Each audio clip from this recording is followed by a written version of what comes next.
So I'm Ziggy, I'm a VP at HSS Health. HSS Health is part of HSS, Hospital of Special Surgery, and the role there is to create new technology companies on behalf of the hospital. Prior lives, I'm a surgeon, also boarded in internal medicine, a management consultant, investor in biotech, and before this was with a remote diagnostics company. And speaking of before cocktails as the last of the day on remote patient monitoring, I bet you really wanted a heavily detailed talk all about the physics, the specific examples and numbers, but instead I thought I'd actually do it thinking through art, film, and philosophy, and thinking about remote patient monitoring as a past, present, and future view, and thinking, well, where does it really come from, and where is it going, and what does it really mean? So this is one of my favorite paintings. It's called The Doctor. It's from 1891. And what you can see here is what you could say is remote patient monitoring in its original form, probably through the entire history of medicine, and arguably what actually still happens now in New York City in 2023 is this would be some version that patients will get, if they can even get access to it, of remote patient monitoring. And I'd ask to look closer at this and what is it that's missing here, or that we want to see in a future version of remote patient monitoring that would really advance healthcare? And as I look at it, I see really three things. One, this is very labor intensive. That doctor has to be there. We don't know how long he's going to be there. It's clear he's there in the middle of the night, and he probably has many other patients either at night or the next day to see. So that's probably something that we'd want to see different in the future. The other is, what information can he actually take in? He's really reduced down to visual cues. And maybe he can see the skin color. Maybe there's signs of sweating or fever. Maybe there's some rash or abnormality. Maybe respiratory rate. There's not too much else that he can really take in there. And the third is the objectivity. He's really relying only on his own visual cues, prior interpretations. And that's, again, something that we think in the future you'd want to get more objective. So I'd ask to keep this in mind as we go through thinking about how patient monitoring and remote patient monitoring has evolved.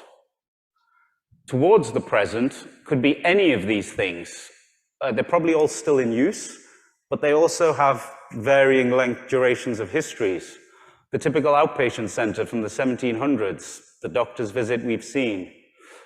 The telegram, I think 1884, original blood pressure cuff, 1881, initial telephone, 1876, questionnaires, 1838, but they evolve, and then you can get to more digital questionnaires, internet, 1983, glucose meter, 1963, different versions of digital devices. Then you get to your smartphones 10 years ago, and your watches and other types of more consumer-driven devices in the last 5 years. And we can see there's clearly some degree of evolution from left towards right and over time, even though all of these can still be used at some point today.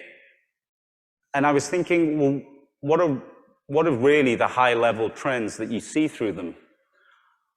And I really thought there's 10 things that show up. And feel free to shout out as you interpret any of these. So going from left to bottom right. Size, they get smaller and smaller. They get more and more remote. Third, they move more from hard to digital and online rather than in-person and physical. Fourth, they tend to be more and more multi-tentacled, trying to take in more measurements than just one at the same time. 5, more continuous rather than episodic moments. 6, this is going back to high school physics. It's the equation for speed, so distance over time. But they get quicker and quicker to transmit and measure. 7 is accuracy. That's actually the Citizen Caliber 001 watch, considered the most accurate in the world. 1 second per year is all it loses. 8, scale.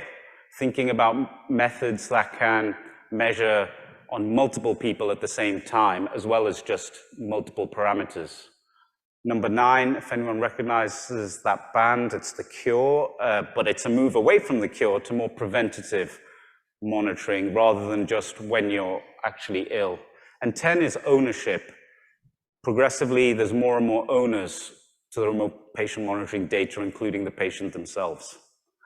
And so these 10 trends, I think, can explain a lot of what's evolved and probably will continue to evolve over time going in towards the future. And in thinking of the future, it won't just be these 10 trends, but there's also just new waves of innovation and new paradigms that will in the end be integrated into remote patient monitoring, some of which are happening now, some of which will come. So there's 3 that came to my mind. In talking about the future, the fun thing is that nobody remembers what you get wrong, but they'll just remember maybe the one thing that you say that's right.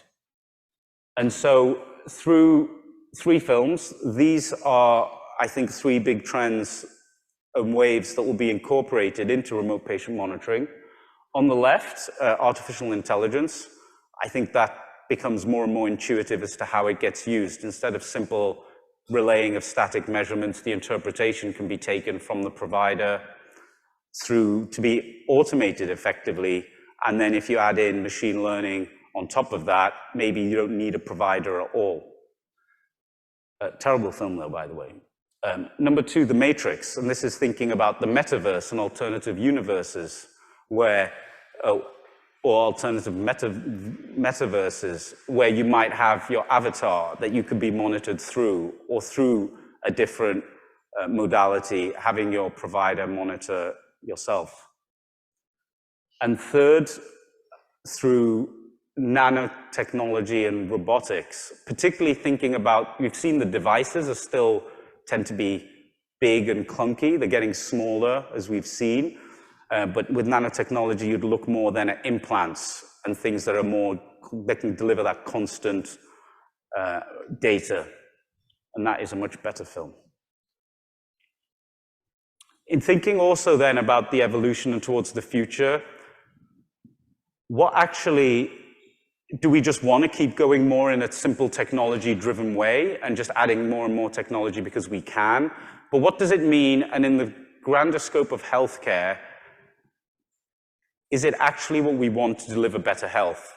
And on this, I thought of 3 things that are worth considering more on a philosophical level about remote patient monitoring, which will clearly continue to stay.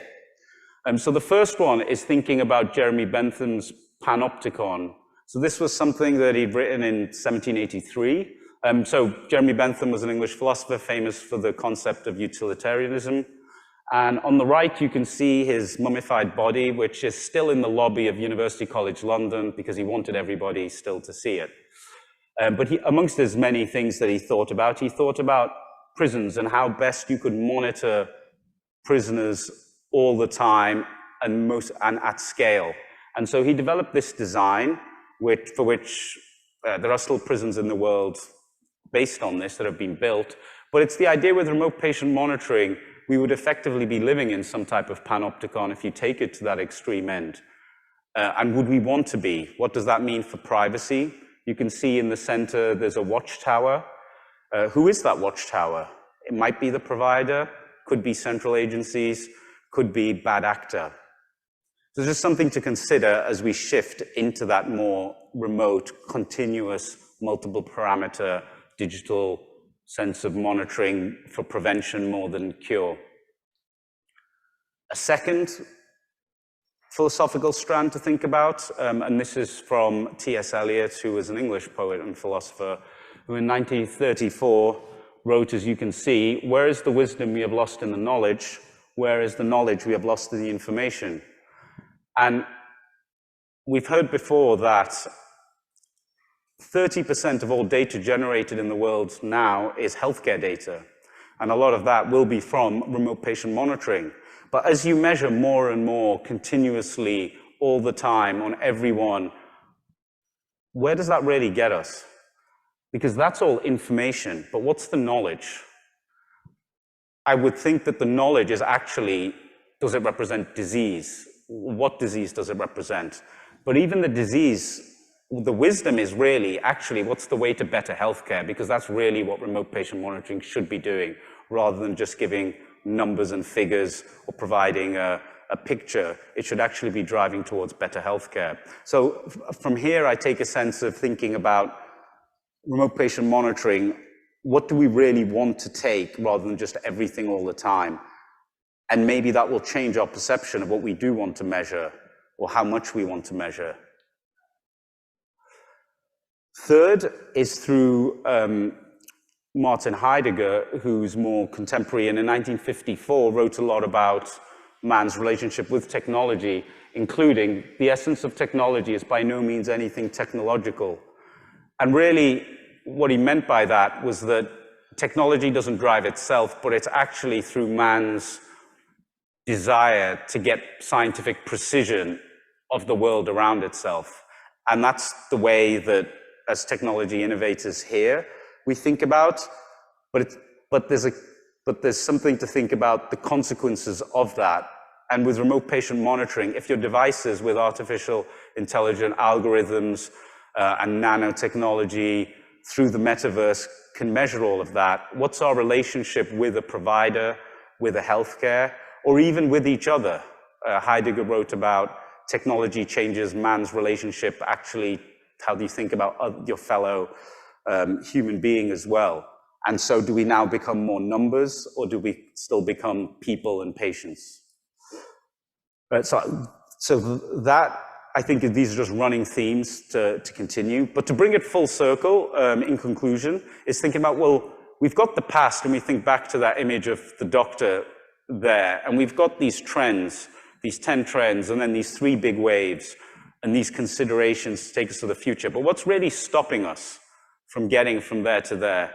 And on that, I end with the great American philosopher, Jerry Maguire, and to say it's actually, a lot of it is about the money, and in particular, in 2 ways. 1, for the development of all the technology and to apply it, but 2, particularly reimbursement remains really the big challenge